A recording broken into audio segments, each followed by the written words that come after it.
Bonjour et bienvenue dans ce nouvel épisode de My Marketing Podcast. Aujourd'hui, je vais vous parler d'une étape très importante, souvent négligée en marketing et en vente B2B et qui pèse sur le taux de conversion de beaucoup d'entreprises. C'est l'étape de la proposition commerciale. Et soyons honnêtes, je connais peu de gens qui adorent cette partie du travail. Moi-même, c'est pas ce que je préfère. En tout cas, c'est pas ce que je préférais à la base.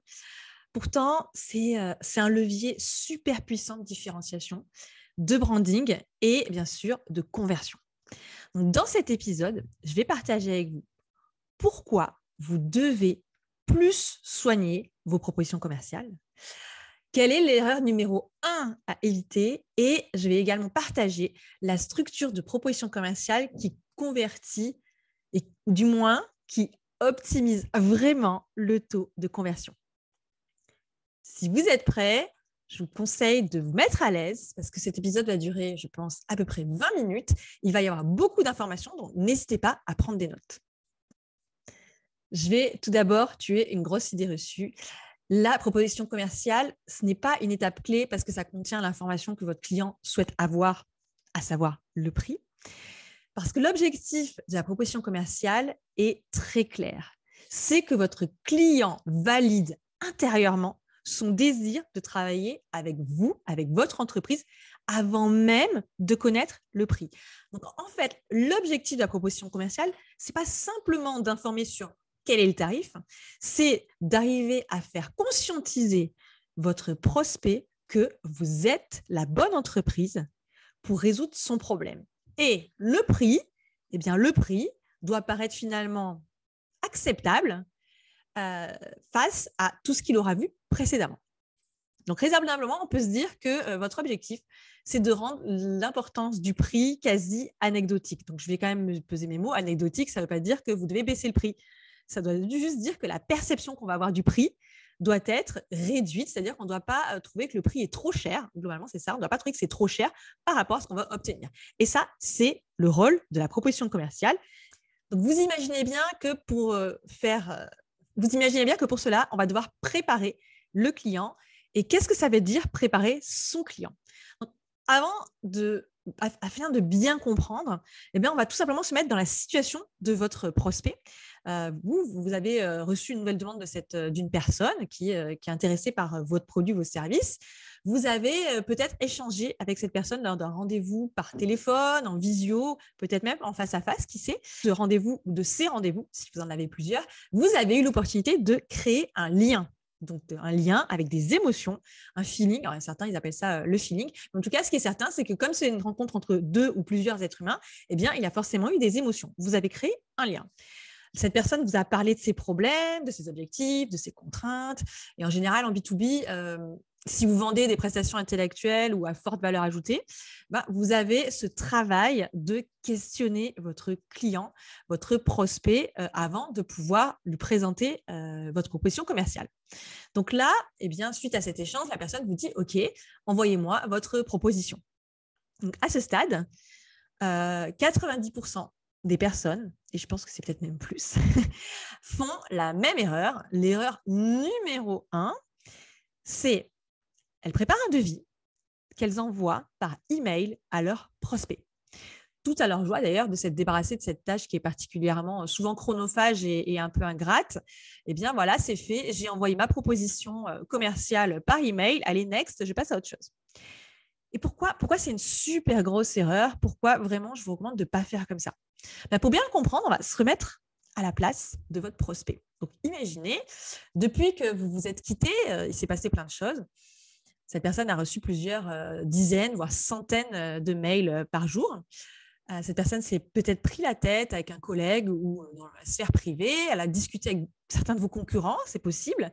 Elle a dû gérer le cours de sa vie perso et professionnelle. Bref, ce qui est certain, c'est qu'elle s'est déconnectée de vous et du sentiment de sécurité que vous lui avez instauré quand vous étiez en face d'elle.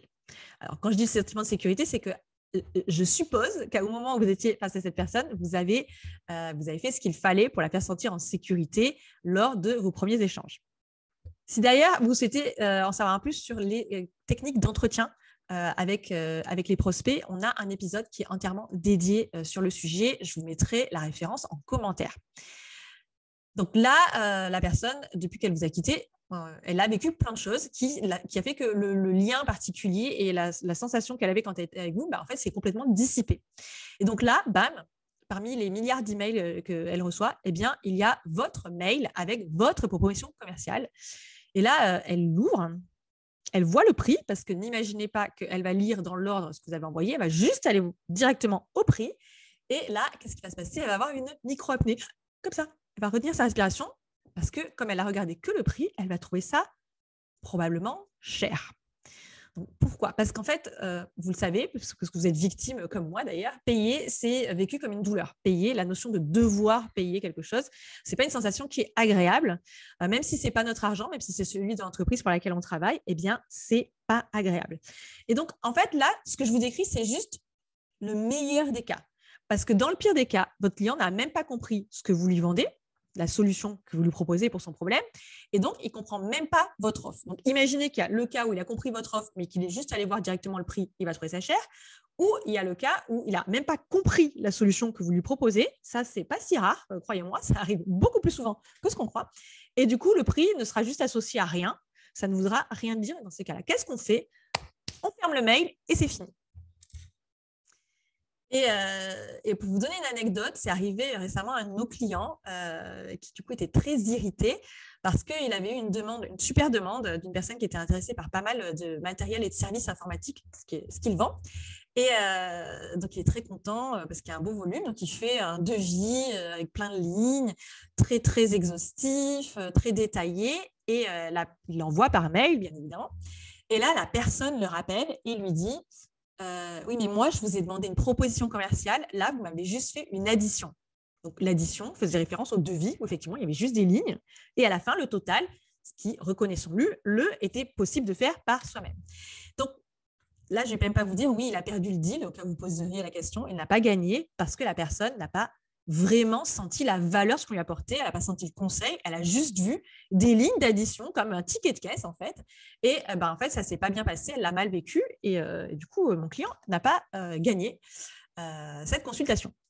Donc, si vous vendez en B2B des prestations qui sont à forte valeur ajoutée, envoyez juste un devis, ça pèse directement sur votre taux de conversion. Donc déjà, à cette étape, réfléchissez bien à quel est votre processus d'envoi lorsque vous envoyez votre proposition commerciale. Et ça, c'est surtout vrai si vous avez des nouveaux clients, des gens qui ne vous connaissent pas et qui, c'est pas qu'ils vous font pas confiance, mais qu'ils n'ont rien pour s'appuyer, pour vous faire confiance. Et s'ils n'ont pas encore vécu d'expérience avec vous, d'expérience positive, eh bien, ça va un peu plomber l'ambiance d'envoyer ça comme ça. Si vous avez déjà travaillé ensemble, on va dire que c'est beaucoup plus pardonnable. Mais bon, pourquoi ne pas quand même faire l'effort de faire une vraie proposition commerciale, même à vos clients? Donc, du coup, un des premiers objectifs de votre proposition commerciale, c'est de renouer, de recréer ce lien que vous aviez instauré lors de la première rencontre. C'est de remettre votre prospect dans un état émotionnel qui est favorable et donc de le rassurer. Et juste petit rappel ici, les décisions sont prises en premier lieu par les émotions. Donc, c'est d'autant plus important de construire ce parcours émotionnel dans votre proposition commerciale. Et donc, sans plus attendre, on va ensemble voir quelles sont les 7 étapes que je vous propose de suivre dans votre proposition commerciale pour qu'elle convertisse, ou du moins pour qu'elle ait un taux de conversion optimal. Donc, la toute première étape, c'est tout simplement de remettre les choses dans leur contexte. Là, vous allez parler des problèmes, donc de ce que vous avez compris des problèmes de votre client lors de votre entretien ou de vos entretiens, de ses objectifs. Vous allez le reconnecter également à sa douleur, à son problème. Donc là, il n'y a pas besoin de le surjouer, ne mettez pas dans l'exagération non plus, soyez juste factuel. Voilà, nous avons compris, on resitue le contexte. Et en fait, ça va aussi montrer que vous avez compris quel est son problème et ça va également montrer que vous l'avez écouté. Et avoir le sentiment et l'assurance d'avoir été écouté, c'est déjà être rassuré sur la personne avec laquelle on va potentiellement traiter. Donc, faites cet effort de montrer à votre client que vous avez compris et que vous l'avez écouté. Une deuxième étape, donc là, c'est étape numéro 2. Eh bien là, on va insister sur quels sont les risques. Quels sont les risques face à ce problème? Si l'objectif, c'est vraiment de connecter votre prospect à des émotions qui vont être dérangeantes, négatives. Alors attention, quand je dis négative, pareil, on ne va pas tomber dans le catastrophisme absolu, mais on va faire appel à son instinct de survie. C'est-à-dire que comme l'espèce humaine, elle est un peu câblée quand même pour chercher des solutions en cas de souci, si vous le stressez un petit peu, l'idée, ce n'est pas de le faire partir en dépression non plus, mais vous allez pouvoir le mettre en condition à recevoir votre solution. Donc, on a mis en étape numéro 1 le contexte. Là, on va mettre quels sont les risques, les problèmes qu'il va falloir adresser, parce que si on ne les adresse pas, voilà ce qui pourrait se passer. Donc, personnellement, à ce stade, c'est une étape qui est plutôt optionnelle. Je ne vous demanderai pas de la mettre systématiquement. Moi, je la mets parfois je ne la mets pas. Tout dépend, on va dire, de ce que vous voulez faire vivre à votre prospect. Mais ce que je peux vous conseiller, c'est de tester cette partie. Et puis, je vous en parle parce que pour l'avoir fait de temps en temps, ce n'est pas quelque chose qui est mal vu ou mal vécu. Ça va vraiment dépendre de quel message vous voulez diffuser. Vous pouvez également regrouper la partie risque avec la première étape. Si votre client vous a dit, si je n'adresse pas ce problème, voici quels sont mes risques. Voilà, souvent, ça arrive en entretien qu'on en parle directement. Donc ici, certains ajoutent, il y a des personnes qui aiment bien ajouter pourquoi ça ne marche pas, pourquoi jusqu'à présent vous n'avez pas obtenu de résultat, en expliquant quelles ont été les erreurs commises sans le savoir ou les croyances. Bon, je ne dis pas qu'il ne faut pas le faire, j'en parle parce que c'est quelque chose que finalement vous allez pouvoir rencontrer, mais sincèrement, ça peut fonctionner dans certains secteurs, mais pas dans tous les secteurs. Je pense qu'il faut savoir aussi personnaliser, savoir où on met les pieds et vous jaugerez par rapport à votre propre marché si vous pensez que c'est pertinent d'ajouter à ce moment-là la partie pourquoi ça n'a pas marché jusqu'ici. Personnellement, moi, je ne le fais pas non plus, je vais être parfaitement honnête, parce que c'est plutôt une conversation que j'ai à l'oral qu'à l'écrit. Donc, je n'écris pas à mes prospects pourquoi ils se sont plantés, ou pas ils se sont plantés, mais pourquoi ils manquent de résultats. C'est plutôt quelque chose que je fais à l'oral ou je le mets uniquement si ça va servir d'argument commercial derrière. Voilà. Mais en tout cas, je vous dispense, vous pouvez le tester, mais je vous dispense de le faire si vous ne souhaitez pas aller jusqu'ici. En revanche, toutes les prochaines étapes, je ne vous dispense absolument pas de les faire.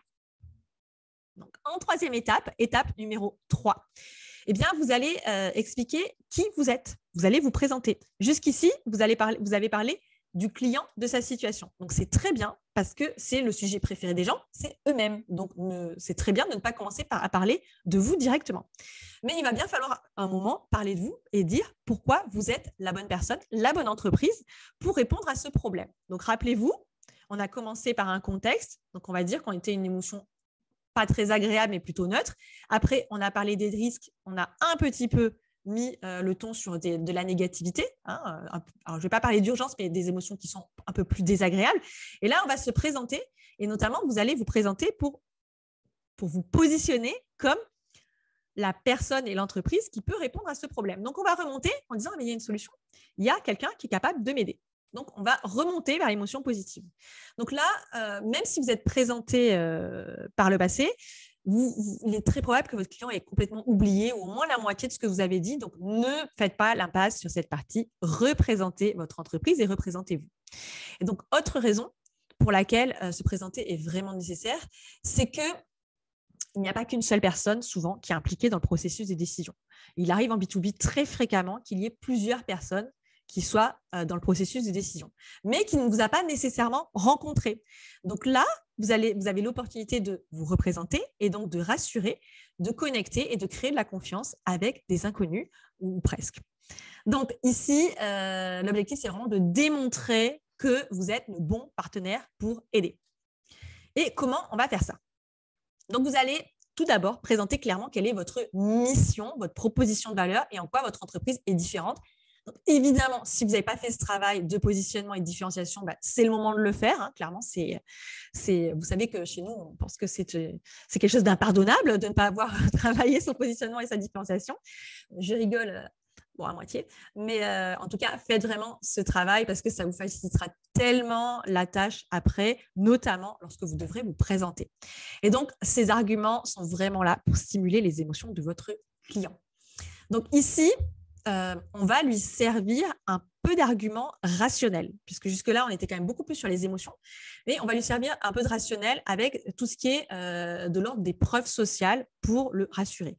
Donc, par exemple, vous allez pouvoir parler du nombre d'années d'expérience de votre entreprise ou de vous-même, si c'est pertinent, de vos références clients, peut-être une présence géographique, si c'est dans ces cas-là, dans le contexte, ça se dit, des résultats tangibles que vous avez pu obtenir, des certifications.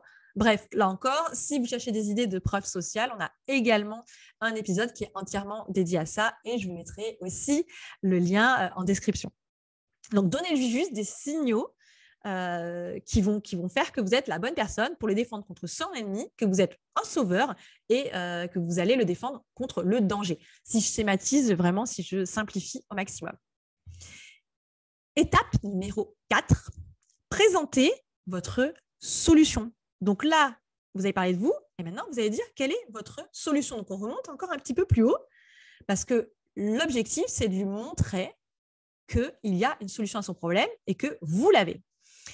Donc, attention, ici, solution ne veut pas dire votre offre. On parle vraiment de la solution. Idéalement, vous allez parler d'une méthode, quelque chose de vraiment très, très clair où on va pouvoir se projeter. Donc, l'idée, c'est vraiment de formaliser ça. Alors, ça peut prendre diverses formes. Là, je ne peux pas faire, peut-être que je ferai un autre épisode vraiment sur comment je présente ma solution et ma méthode. Là, c'est tout simplement de donner au cerveau des étapes, des éléments concrets de comment ça va se passer, de qu'est-ce que ça inclut, votre solution. Donc, si je prends l'exemple d'un prestataire en service informatique, eh bien, on pourrait dire que sa solution, c'est que en première étape, vous allez faire un recueil des besoins avec l'équipe IT et les utilisateurs. L'étape numéro 2, c'est que vous allez sélectionner des machines et faire la configuration, bien sûr, en adéquation avec les besoins des utilisateurs. Et l'étape numéro 3, c'est que vous allez installer les machines dans l'environnement IT de l'entreprise. Donc voilà, après, les utilisateurs n'auront plus qu'à s'asseoir et pourront utiliser leurs nouveaux équipements. Eh bien, ça peut être la solution. Et pour chaque étape, vous pouvez détailler encore, éventuellement, identifier quels sont les livrables. Donc, on est vraiment dans quelque chose de concret. Et cette partie, elle va parler au cerveau, à la partie du cerveau qui est logique, c'est-à-dire à la rationalité de votre prospect. Donc, vous avez vu, on a utilisé un parcours émotionnel, mais là, on revient sur quelque chose de plus rationnel. Donc, le risque numéro 1 de cette étape, c'est d'être confus.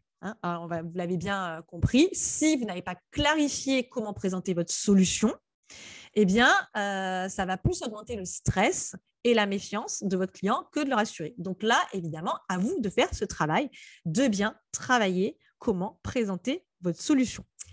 Étape numéro 5. Là, on va passer aux bénéfices. OK, on a vu la solution. Qu'est-ce que ça va me permettre de faire? Quelle transformation je vais pouvoir vivre? Quand je dis je, bien sûr, c'est votre prospect. Là, dites-vous que possiblement, la partie précédente représente déjà un effort pour votre client parce qu'il a bien perçu que votre entreprise peut aider, clairement, que vous avez une solution qui semble être la bonne et qu'il peut vous faire confiance. Mais il n'en reste pas moins que la transformation, c'est-à-dire passer de la situation actuelle à la situation désirée, donc quelque chose d'ascendant quand même, c'est un effort qui va générer des turbulences dans sa vie, obligatoirement. Donc là, on va remettre une couche d'émotions positives avec les fameux bénéfices. Ça veut dire que vous allez devoir exprimer qu'est-ce qui se passe une fois que votre solution est déployée ou que vous êtes intervenu. Du moins, une fois que vous avez délivré votre produit ou votre service. Donc là, vous devez extrêmement bien connaître votre persona, donc le profil de votre client, pour savoir ce que cette personne recherche en priorité. Évidemment, en termes fonctionnels, mais ça, en général, tout le monde en a plutôt une bonne connaissance, mais surtout au niveau émotionnel. Comment votre client veut se sentir après. D'accord?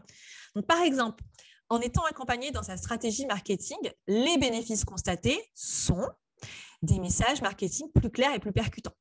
On est mieux compris par ses prospects. On améliore le taux de conversion. Donc, on concrétise plus de business. On sort de l'isolement du dirigeant. C'est quelque chose qu'on me dit très souvent. En étant accompagnée, je suis sortie de mon isolement, je me suis sentie écoutée, encadrée et rassurée. Et également, on se sent plus en confiance face à ses prospects. Bien, Oui, parce que lorsqu'on sait quels sont les mots qu'il faut bien choisir et qui vont capter l'attention, eh bien, on est forcément plus en confiance. Donc là, c'était un exemple que je vous partage sur l'étude de notre propre persona. Donc, il y a des bénéfices de l'ordre du rationnel et il y a des bénéfices de l'ordre de l'émotionnel. Et donc, pourquoi c'est utile?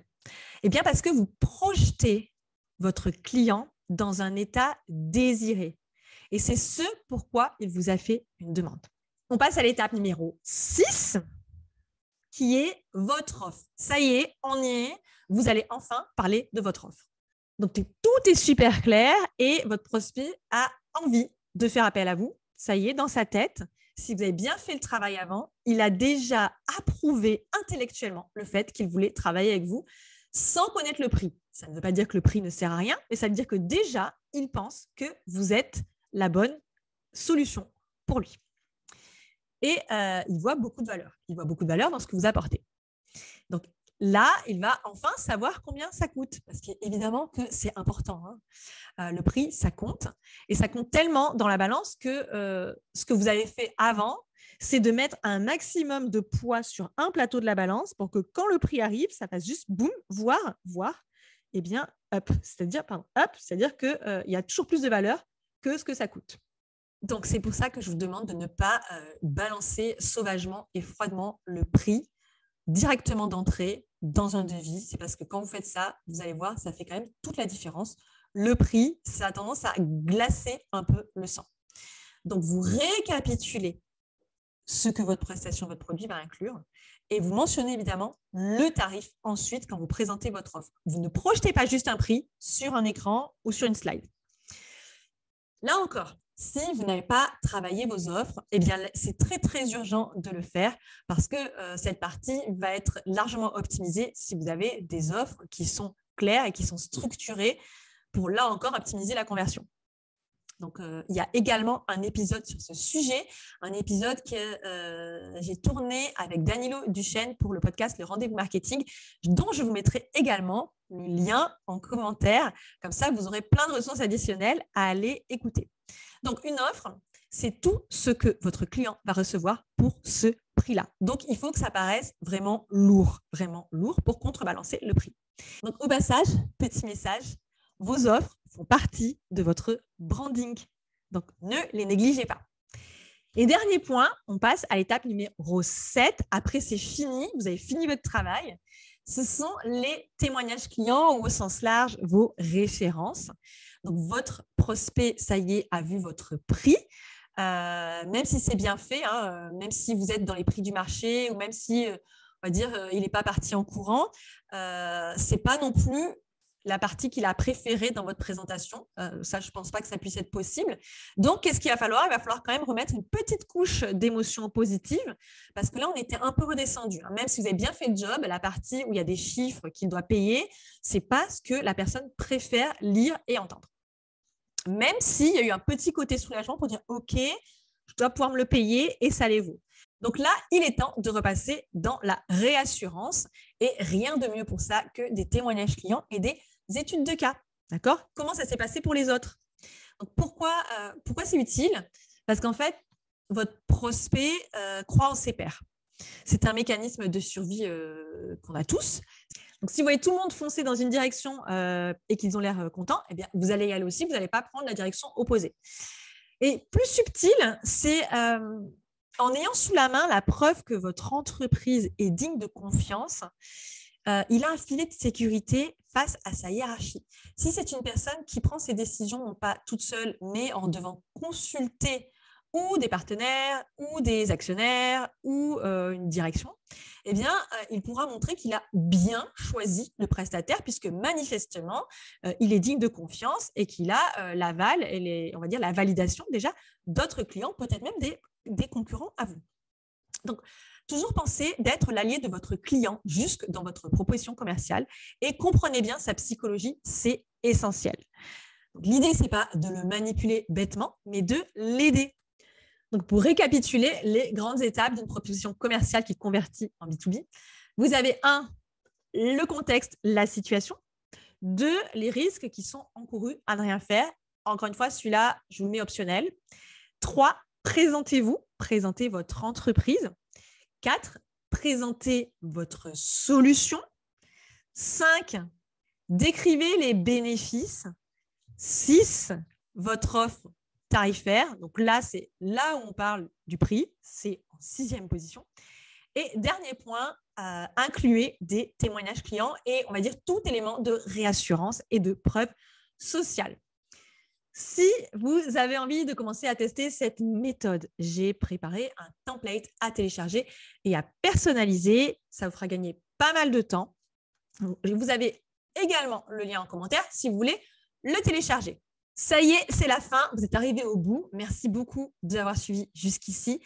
Si vous avez aimé cet épisode, un grand merci d'avance de nous laisser un like ou un commentaire sur Apple Podcast. Je ne sais pas où vous écouterez cet épisode, mais en tout cas, merci beaucoup de nous soutenir. N'hésitez pas également à le partager aux personnes qui, à votre avis, pourraient en avoir le plus besoin. Et je vous dis à très bientôt.